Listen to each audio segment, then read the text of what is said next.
I want everybody to say hello to Tamar Greene. Hi. Now, Hello. of course, we all know that Tamar is one of the stars of the Broadway production of Hamilton. And that in and of itself is a very big deal. But the point I want to make first and foremost about Tamar is that he was a student at School of the Arts. He sat in the same classrooms you kids are sitting in. And he didn't have any special connections. He didn't use any shortcuts to get where he is. He just figured it out, worked hard, and through his hard work and his talent, he is now at the top of his profession. Again, my name is Tamar Greene. I am from Rochester, New York, 19th Ward, Chilai Ave, Somerset Street. So I started playing piano. Piano was my first love. That is why I went to School of the Arts. Mr. Gabriel knows that. I went to see him and I auditioned on the piano. My mom played piano in England. She also sang a little bit, but I was not a singer at all when I was a kid. So I played piano since I was maybe 5 or 6, watching my mom play hymns and such, and just gravitating to her. Stay home every night, wait around for Mr. Right, take cold showers every day, and throw my life away on a dream that won't come true. Hello, how are you? I'm good. Good. Good to see you. Good to hear you. Tell me a little bit about you. You sound amazing. You're very strong.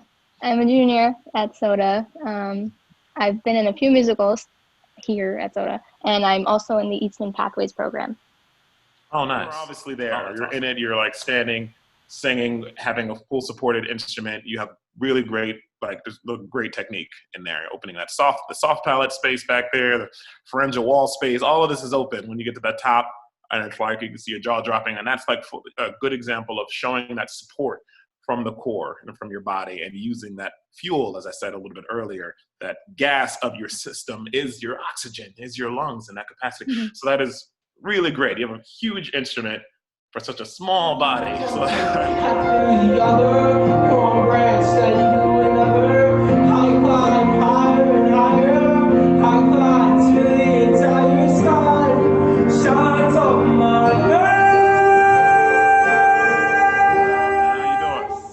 Doing great. Good, man, good. Wonderful job. I love that.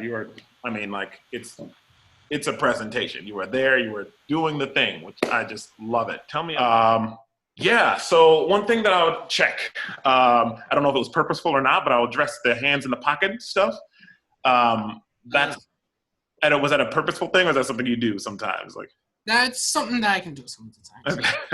Fair enough. And oddly enough, it works in the song, but not the whole song, So that's something to reset yourself and just check. There's a bunch of things in there. You have such great raw talent in there that I want to make sure that certain things were purposeful and whatnot. Like the top of your range, for example. You've got all these notes within you. You really did. Obviously, we heard that. I think it was a J. It was a G. And you belted it out with reckless abandon, truly all out. But the phrase before that, you had an F that it was you allowed to close completely in the instrument. So those are just signs you got this. And I watched the whole video already. So I'm I know I saw the end. I'm yeah, you definitely got all of this in your instrument. So yes, the business is hard. It is very hard. It is very achievable though.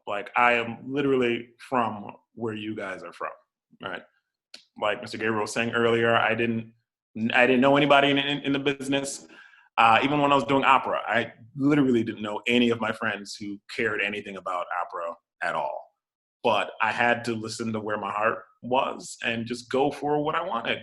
And not everybody will understand, but that's okay. If they love you, they'll be right there by your side and supporting you. And that just is what it is. But don't not do it. If your heart is really, really into it and you really do love it, mental health is incredibly important. That is something that I have to say very clearly, mental health is really important. We spend a lot of time in this business, like I said, with the no's and such, where we start thinking that we are not good enough. And kind of what I said a moment ago, if you like the perfect shade of purple and they're looking for the perfect shade of pink or blue or whatever, still means you're perfect, but you're just not right for this role to receive. But you just got to know that you are still great. Your time will come if it's meant for you, because you can't have what is not meant for you. But go for it if you're really, really, really into it, because it is a beautiful thing to fulfill your dreams and pursue your dreams.